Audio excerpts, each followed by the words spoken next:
I'm going to be talking about education today, and education as it relates to diversity. And when I talk about diversity, I don't just mean racial diversity, I mean diversity in all kinds. So before I start, I want you to, in your minds, think a little bit about how you can expand your definition of diversity. How many different ways can we be different? And some examples of the way we think is different. Our experiences in life are different. Our motivations are different, and what we find relevant is different as well. And so as I talk about all this, think about those different ways that diversity exists amongst us today, and also in our school systems, in every classroom, no matter where you are. So I am Hugo Lawton. I'm studying elementary education at the University of Michigan, going into my last year, which is also my student teaching year. So I'll be student teaching in 6th grade in Ypsilanti, Michigan, which is the city next door to Ann Arbor. It's an international baccalaureate school, so I'm really excited to kind of learn more about the challenges of teaching and be on my way to being my own teacher in the following years. I'm also president of Redesign, which is an education entrepreneurship organization at the University of Michigan. So we think that college students are some of the best people to critique the education system because we're so fresh out of it. We know exactly what it's like to be a student in schools. And so based on that, we come up with new ways to improve students' experiences, and then we actually implement them in the community. And so there's countless examples of projects that we've done in the past that have really impacted students' experiences. Another thing I'm involved in is the Michigan Performance Outreach Workshop. And we bring 200 students to school, to the University of Michigan every semester to participate in performing arts workshops. And as someone who participated in performance throughout my childhood, I can really vouch for the fact that it's a crucial part of a child's development to be able to have that avenue of self-expression. And for so many kids, performance is that avenue. So I'm really proud of the work that we do there as well. But that's enough about me. Let's get into the good stuff. People always ask me, why education? Why are you so interested in education? And I think it's really best summed up by a quote from James Baldwin. He said, "The paradox of education is that as one begins to become conscious, one begins to examine the society in which he is being educated." And I think that's really powerful. I think it's true for me. My teachers have instilled that vision in me. And I think that it's so important for us to all instill that in our children, right? The purpose of education is not just to get a job. It's not just to be able to have intellectual conversations, but it's also to examine the society in which we live. How can we change the world to make it better? That's what education is about. And that's what inspires me so much about education. It's more than the numbers of, kids not scoring well on tests or the $922 billion a year we spend on education. It's about changing the world, right? And seeing what needs to be changed. There's a great quote from Henry Ford who said, "If I had asked the people what they wanted, they would have said a faster horse." Right? If we ask what needs to be done, we're going to come up with solutions that aren't really hitting the spot of what we need. So, really important part about education is the American dream. And it's part of the societal expectations we place on schools, right? We say that if you work hard in school, you don't drop out, you'll be successful in life. And unfortunately, that's not the case for everyone. And so a real goal of improving schools is to make sure that everyone has an equal chance of success. And I think that sometimes we're so concerned about treating everyone the same that we're actually treating them unequally because of that. So, a lot of times people shift the blame of failing schools onto students. They say they're not working hard enough. They're not as smart as they used to be. They're not as interested. Video games. But I can tell you, I spent a year working with preschoolers in Ypsilanti at the first ever Head Start school, Perry Nursery. And I can tell you that these kids, they're not lazy. So these kids are all, the government has deemed them to be disadvantaged in some way or at risk of failing school. And so they're placed in this high quality early childhood program so that they can get a head start. The program's really called Jumpstart into school. And the great thing about working with kids this age is you can literally see the thinking in their eyes. And these kids, these 3 and 4-year-olds, already knew that they were at a disadvantage. They knew that they would have to work harder than anybody else to learn the same way or to learn the same amount as other kids. And so it was really powerful. They took that challenge. These 3 and 4-year-olds, they took it on. They weren't lazy. They didn't get down about the fact that they're at a disadvantage to other kids. They took the challenge on. And so the question is, maybe it's not about the kids, and maybe it's about us, or maybe it's about the system. So I challenge everyone, when we start to become student-centric about the problem of education, let's shift it back to the teachers. Let's shift it back to the education system as a whole, because these kids, they're not lazy. I refuse to accept that they're lazy, and I refuse to accept that they're not interested, because if they're not interested, it's something that we did, right? So, I'm from Australia, and my whole family's in Australia, so a common question is, why America? Why would you want to teach in America? I had an interesting conversation with my cousin's girlfriend's parents last Christmas. I know, my family's getting very complicated, but they asked me, why would you ever want to teach in America? You get half as much money, you have very few resources, and the kids are challenging. And I think that sums up a lot of the kind of attitude around education is it's a big mess. What could we ever do to fix it? And for me, it's not a mess that we can't tackle. And I think that we need to think about it more in terms of what can we do with the kids that we have in our lives, rather than thinking about, okay, how can we make a difference for every single child at the same time? It's what can we do in our lives to make education and learning a valuable thing for them.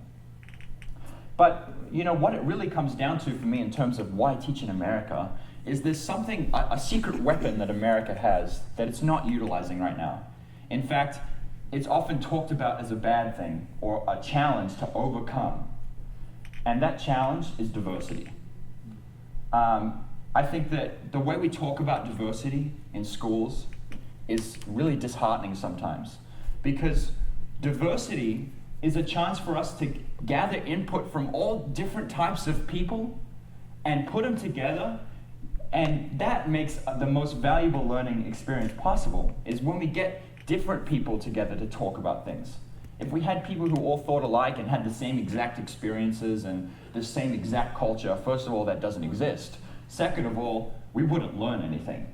We'd just be telling each other things we already knew.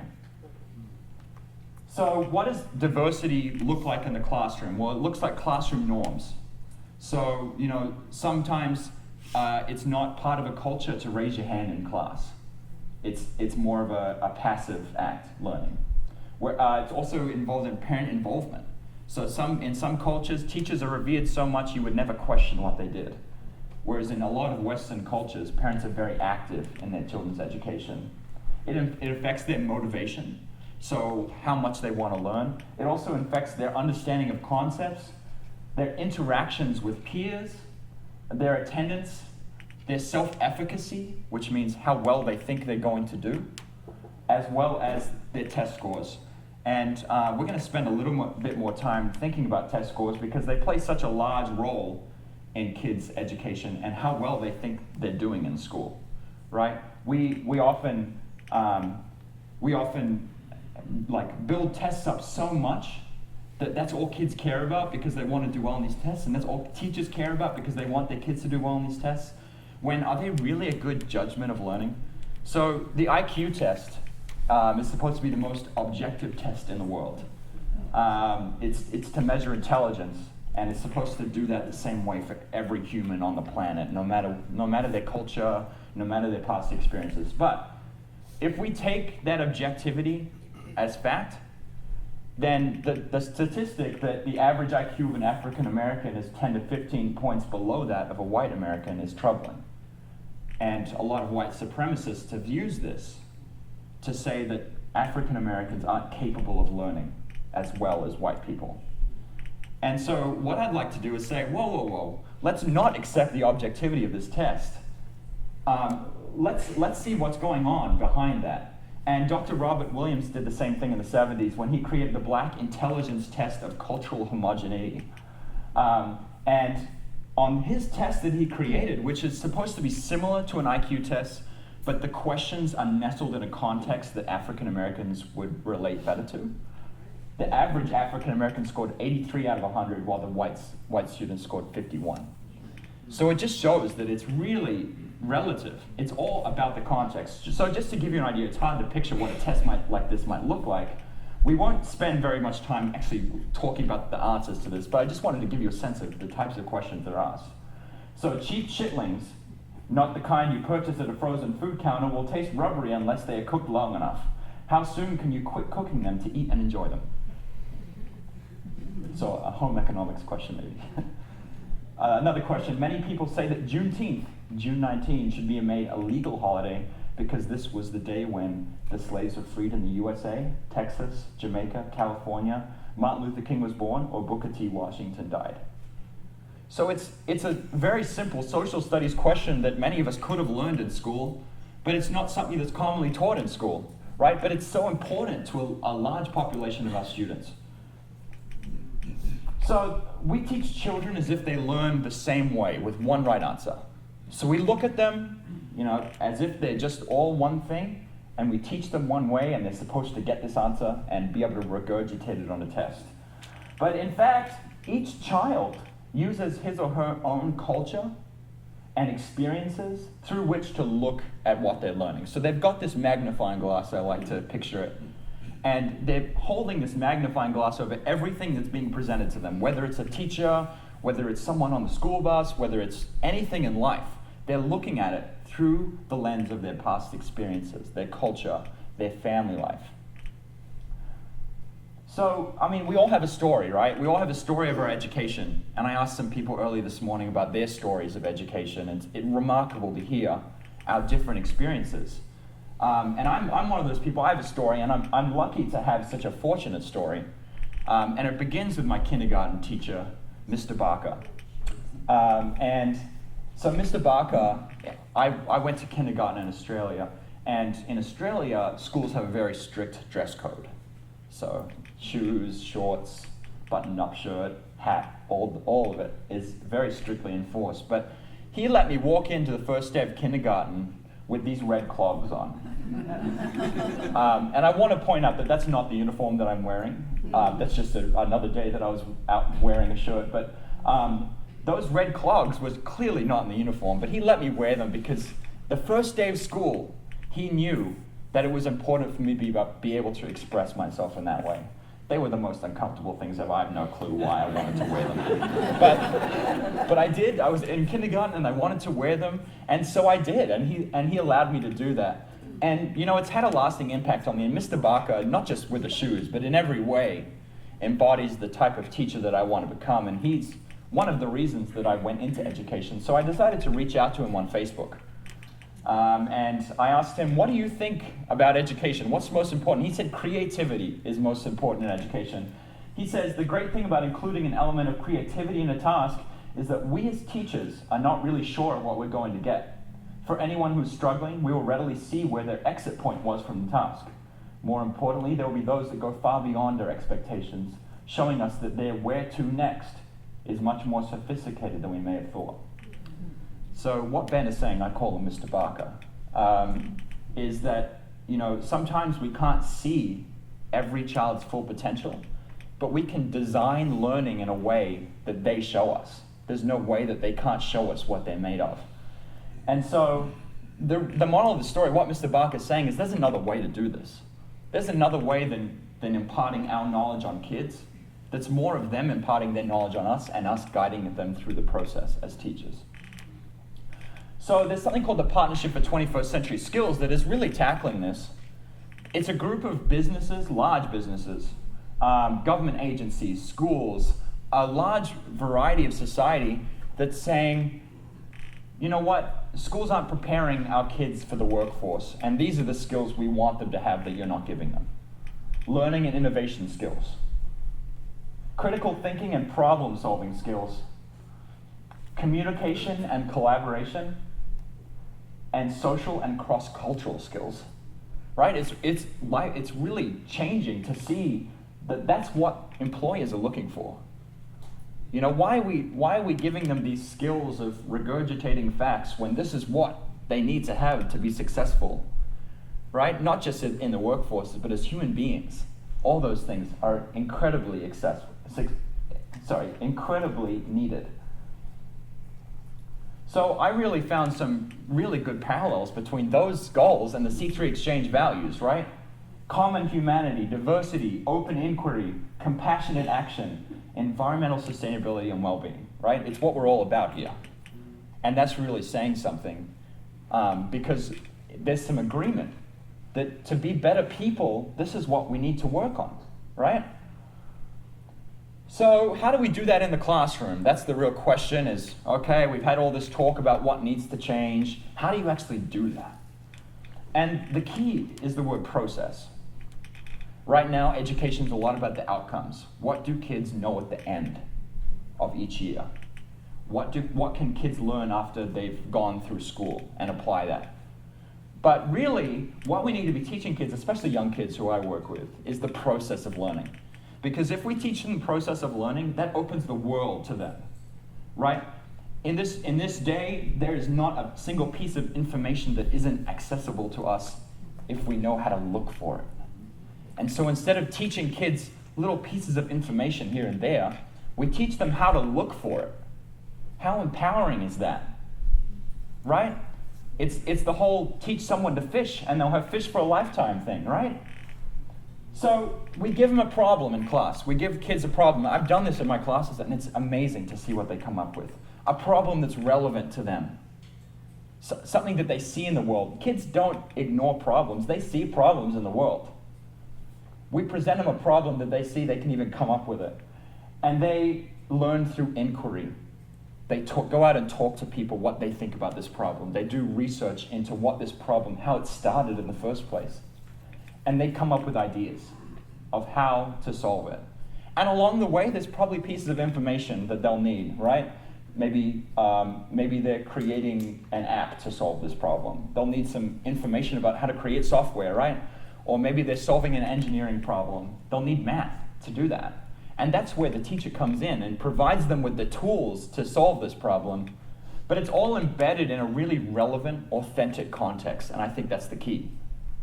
And the key part also is application and action. They actually do it. We're not just making them do this assignment to hand into their teacher to get a grade back. We're actually applying what we've learned into useful projects that change the world as kids. The last thing is communities play a critical role. Last summer, I spent some time in Washington, D.C. working on the Hill. And the focus there right now, it's really exciting, is the role that communities play in education. For so long, schools have been thought of as isolated within a community. Parents send their kids there and they come home at the end of the day. And what really, the shift that needs to happen is communities need to realize that they're directly affected by the students that come out of schools, right? And so they need to play a larger role in supporting schools, not with money, but with their experiences. So people in the community have all these experiences that they can share. And that's the key, is getting community stakeholders together to together make a difference in education, provide their different experiences, because one teacher can't do it all. So the first steps, what am I going to leave you here today with? You know, everyone here isn't a teacher, but you don't have to be. That's my message today. Please don't sit there thinking, I'm not a teacher, I can't do any of this. We all have a role to play, okay? The first thing is, I want you to do these this week, by the way. There's a deadline. Discover something brand new. Learn something new.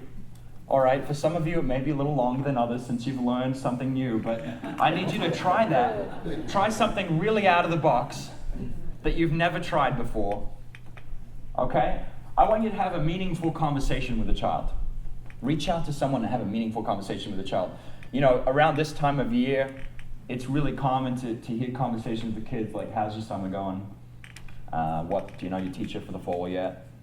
You know, it's the questions we cycle through when we're around kids because we don't know how to talk to them, right? But like I said before, kids see problems in the world. Everything that we're talking about in this group every week, kids see, kids can recognize, and when it's presented in a way that they find relevant, they'll be interested in talking about it, right? And so have a meaningful conversation. Ask them when you see something that isn't quite right, or you know, if you see them see something that isn't quite right, talk to them about it. See what ideas they have to make the world a better place. Have authentic, meaningful conversations with kids, and you'll get a lot more joy out of them, and you'll get a lot more learning out of them as well. And give the gift of your experience. I'm just amazed every time I have a conversation with one of you, how much experience you have in all different areas. And I think that it's really our duty as community members to give that. And why not? Why not give that to our kids? Tell them stories, show them pictures, you know, teach them something that you are really good at. And that's going to help them see, wow, they did it, I can too. Or it's going to teach them about all the wealth of experience that we have in this community that they can come back and tap into, kind of like I'm doing right now. Just lastly, if you want to learn more about what the work I'm doing, there's several ways to get in touch with me. I'd love to continue the conversation. I'm looking forward to our discussion in a few minutes, but also feel free to reach out to me anytime. Thank you so much.